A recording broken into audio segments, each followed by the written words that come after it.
The year is 1349. The plague has been here for over a year.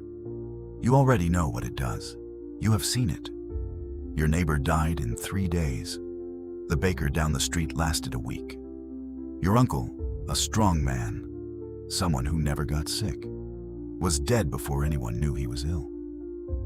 You have been careful. You have avoided the markets.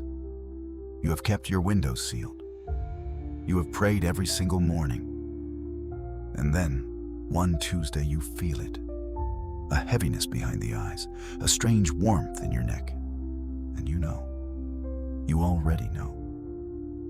Before we follow you, you need to understand what Florence looks like in 1349. Because this is not a normal city anymore. This is a city that has been slowly losing its mind for 12 months. The smell hits you first. Not the usual smell of a medieval city, which was already bad enough. This is something else. Something sweet and rotten underneath everything. It never goes away. The death carts come through every morning before sunrise. Not to spare anyone the sight. There are just too many bodies to wait until daylight. The drivers wear cloth soaked in vinegar over their faces. They don't knock on doors anymore. They just call out. Bring out your dead. And people do. Sometimes the bodies are wrapped in cloth. Sometimes they are not. The cart moves on. This is Tuesday morning in Florence, 1349. And 3 blocks away, you just touch the lump under your arm for the first time. You send for a physician, if you can find one. Most of the trained physicians left the city 8 months ago. The ones who remain charge 10 times the normal rate. They will not enter your home. They stand in the doorway. Some of them wear a long leather coat, gloves, and a mask shaped like a bird's beak. Inside the beak, dried flowers, herbs, spices. Because the current theory is that the plague travels through bad air, miasma, and the herbs will filter it out. This theory is completely wrong, but no one knows that yet. The physician looks at you from the doorway. He sees the swelling under your arm. The pestilence, the bad blood must leave the body. We will bleed you first. Then, apply a live chicken directly to the swelling. The bird will draw the poison out. If that fails, I have a paste, tree resin, flower roots, and other ingredients. It is applied directly to the bubo. He takes your money. He leaves. He will not come back. You want a priest. Here is the problem. Florence has lost more than half its clergy in the past year. The ones who stayed are exhausted, terrified, and in many cases simply refusing to come to infected homes.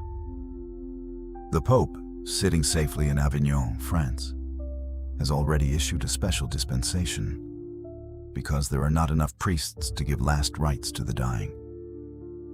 He declared that God would accept a confession spoken aloud to any layperson, or even just thought silently, alone, in a room where no one will come. Meanwhile, the Pope himself is sitting between 2 enormous fires. His personal physician told him that fire purifies the air. So Clement VI sits in his palace, sweating between 2 massive burning fires, while the rest of Europe dies. He survives the plague. Whether it was the fires, we will never know. 3 days before you got sick, you saw them come through the city. The Flagellants, a procession of maybe 200 people, bare from the waist up. Each one held a whip with metal tips, and as they walked, they beat themselves.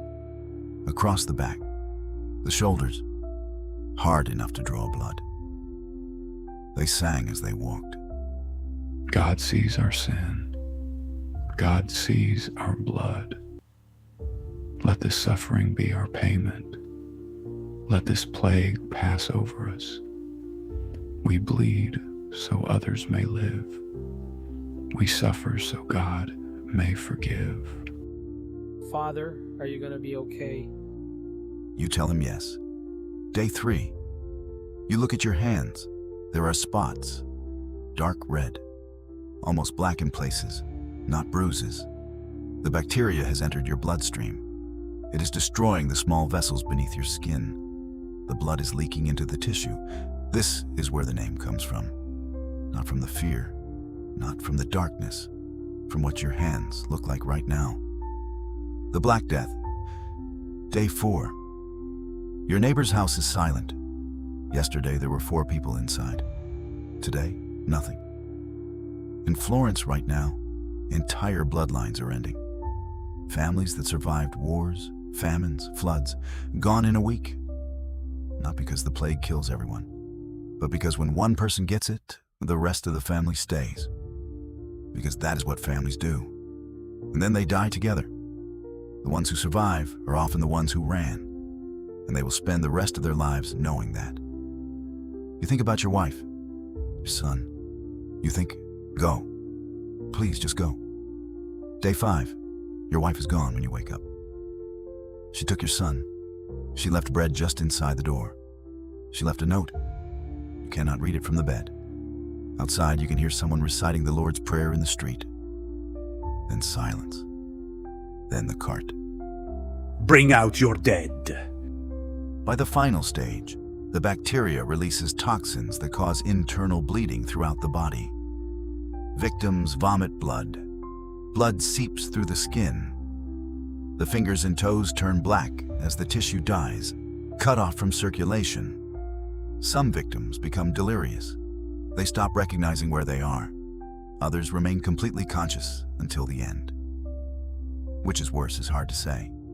The average time from first symptom to death, 4 to 7 days. Some in 3. Some lasted 2 weeks, in extraordinary agony. You do not know which one you will be. Florence, 1349. The city that began the year with 90,000 people ends it with fewer than 45,000. Half the population, gone. Not from war, not from famine, from something invisible. The survivors came out into a city full of empty houses, full of unclaimed property, full of children with no parents and parents with no children.